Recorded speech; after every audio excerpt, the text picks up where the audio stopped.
confessando e abandonando o pecado. Esse é o tema da lição desse domingo. A lição fala basicamente sobre confissão e arrependimento. Os textos principais é o Salmo 51, versículos de 1 a 15 e a primeira carta de João, capítulo 1, versículo de 8 a 10. Davi o escreveu quando confessou o pecado que cometera com Betseba contra o valente Urias, o pecado que havia ocultado, mas que fora confrontado pelo profeta Natã. Seu contexto histórico está no segundo livro de Samuel, no capítulo 12, versículos de 1 a 15. No Salmo 51, nós vemos a sua confissão, que é um dos textos base dessa lição. Leamos o Salmo 51, versículos de 1 a 12. Tem misericórdia de mim, ó Deus, segundo a tua benignidade. Paga as minhas transgressões, segundo a multidão das tuas misericórdias. Lava-me completamente da minha iniquidade, purifica-me do meu pecado, porque eu conheço as minhas transgressões e o meu pecado está sempre diante de mim. Contra ti somente pequei, e fiz o que aos teus olhos é mal, para que sejas justificado quando falares, puro quando julgares. Eis que em iniquidade fui formado, e em pecado me concebeu minha mãe. Eis que amas a verdade no íntimo, e no oculto me fazes conhecer a sabedoria. Purifica-me com hisopo, ficarei puro. Lava-me e ficarei mais alvo do que a neve. Faze-me ouvir júbilo e alegria, para que gozem os ossos que tu quebraste. Esconde a tua face dos meus pecados e apaga todas as minhas iniquidades. Cria em mim, ó Deus, um coração puro e renova em mim um espírito reto. Não me lances fora da tua presença e não retires de mim o teu Espírito Santo. Torna a dar-me a alegria da tua salvação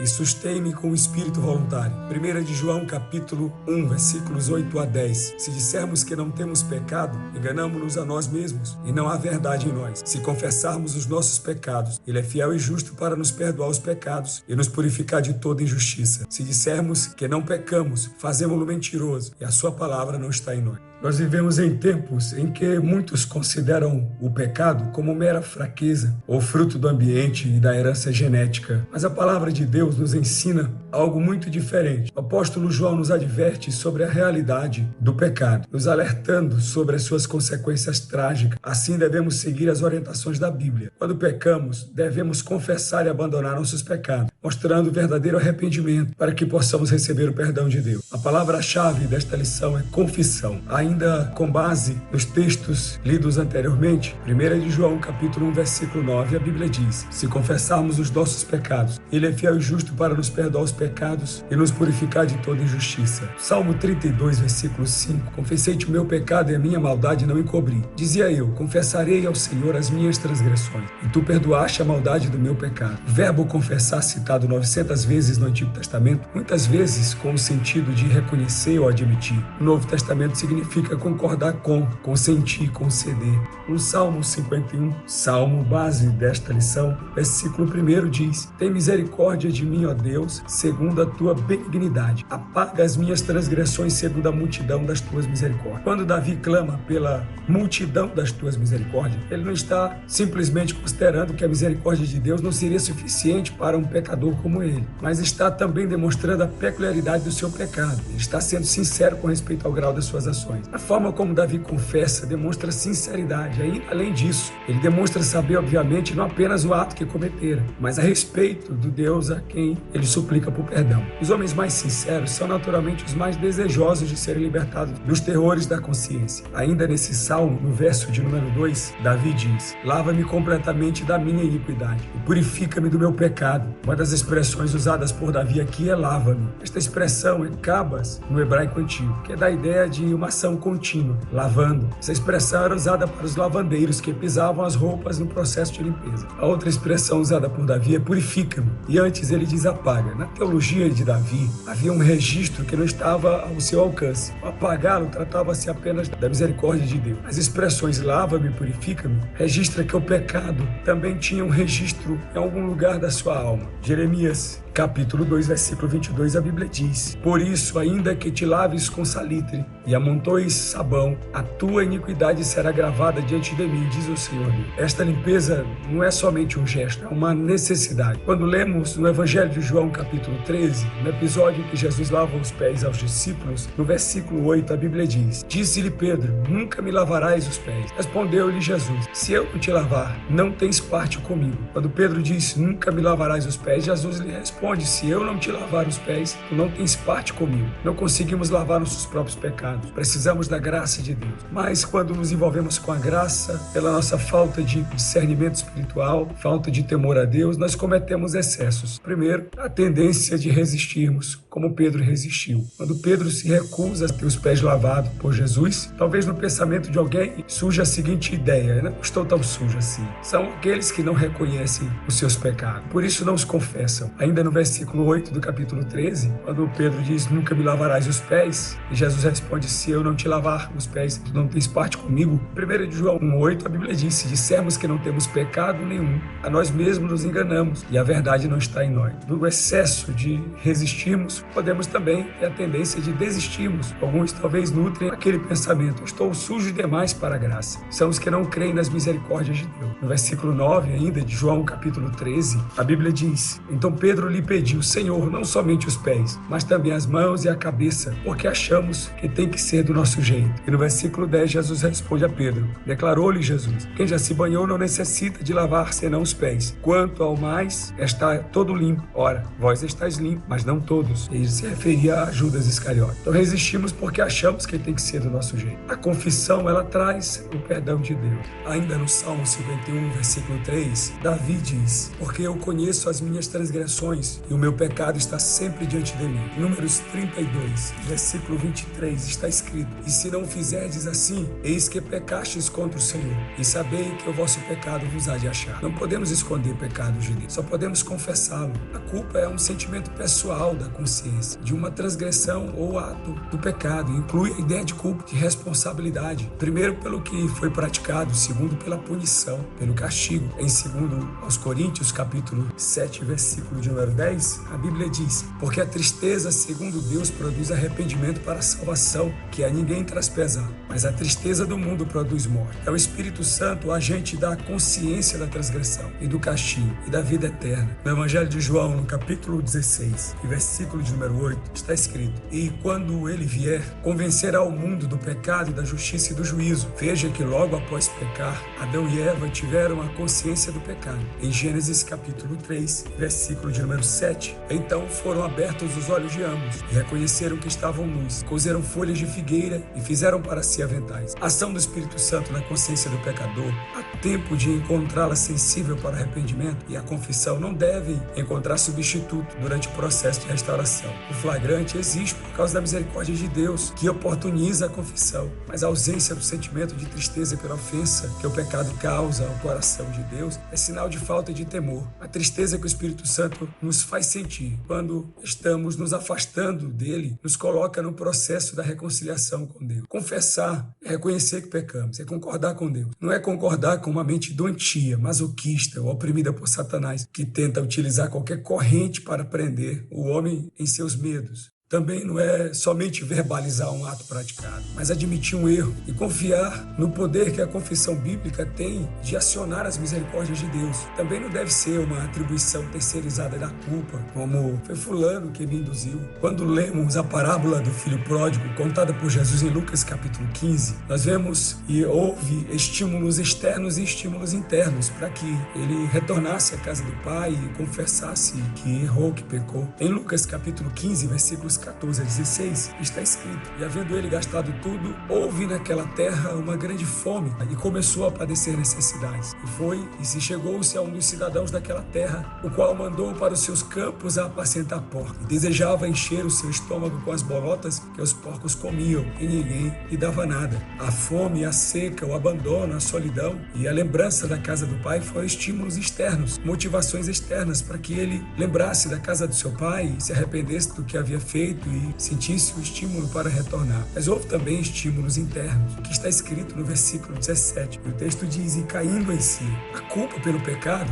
é a responsabilidade moral que nós carregamos ao transgredir os preceitos divinos. A culpa não deve ser ignorada ou minimizada, mas sim enfrentada com arrependimento sincero e a busca pela reconciliação com Deus. Nós devemos ressaltar aqui a importância de reconhecermos as nossas falhas e pecados para que possamos buscar o perdão e a redenção através da graça graça divina. Como nós devemos encarar o pecado? Primeiramente, como uma ofensa direta a Deus. Ainda no Salmo 51, versículo 4, Davi diz: contra ti somente pequei, e fiz o que é mal à tua vista, para que sejas justificado quando falares e puro quando julgares. Como José diante da sedução da mulher do seu senhor egípcio. Em Gênesis capítulo 39 e versículo 9. Ninguém é maior do que eu nesta casa, e nenhuma coisa me vedou senão a ti, porquanto tu és sua mulher. Como, pois, faria eu tamanha maldade e pecaria contra Deus? Nós precisamos de discernimento espiritual para enxergar Deus como o principal ofendido quando nós quebramos o que Ele estabeleceu como limite. E veja que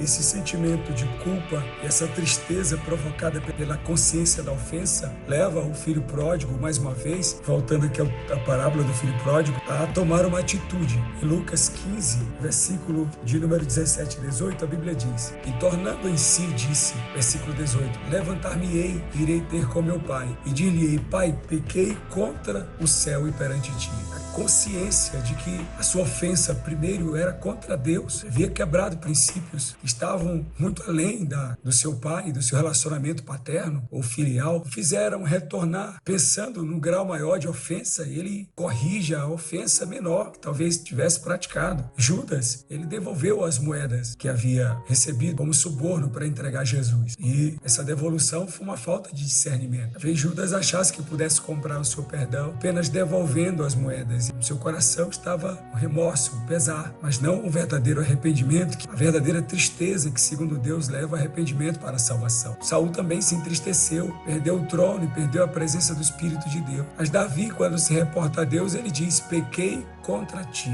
ti somente, fiz o que era mal perante teus olhos. Precisamos de discernimento espiritual para enxergar que o pecado não deve ser identificado como algo natural, mas como algo de natureza, algo que vem do nosso coração corrompido pelo pecado, como o que Davi falou no Salmo 51, versículo 5. Eis que em iniquidade fui formado, e em pecado me concebeu minha mãe. Não foi apenas um ato, mas uma tendência. Em Romanos 7, versículos 19 e 20, o apóstolo Paulo diz: porque não faço o bem que quero, mas o mal que não quero esse faço. Ora, se eu faço o que não quero, já não faço eu, mas o pecado que habita em mim. A tentativa de encarar o pecado de forma social só levará a outros pecados. E Davi tentou remendar seus erros socialmente, utilizando todos os meios, menos o único eficaz, a confissão vinda de um coração arrependido. No Salmo 32, versículo de número 3 e versículo 4, Davi ainda se expressa a respeito. Ele diz: quando eu guardei silêncio, envelheceram os meus ossos pelo meu bramido em todo dia. Quando de dia e de noite a tua mão pesava sobre mim, e o meu humor se tornou em sequidão de estio. Aquele que confessa seus pecados sinceramente alcança a misericórdia de Deus, e a sua alma é consolada e restaurada espiritualmente. Provérbios 28, versículo 13, está escrito: o que encobre as suas transgressões jamais prosperará, mas o que as confessa e deixa alcançará a misericórdia. Ocultar pecados traz sofrimento espiritual e emocional, mas a confissão e o abandono do pecado traz restauração. No Salmo 51, versículo 6, Davi diz: eis que amas a verdade no íntimo, no oculto me fazes conhecer a sabedoria, e este saber nos leva a um processo que se segue. Nos versículos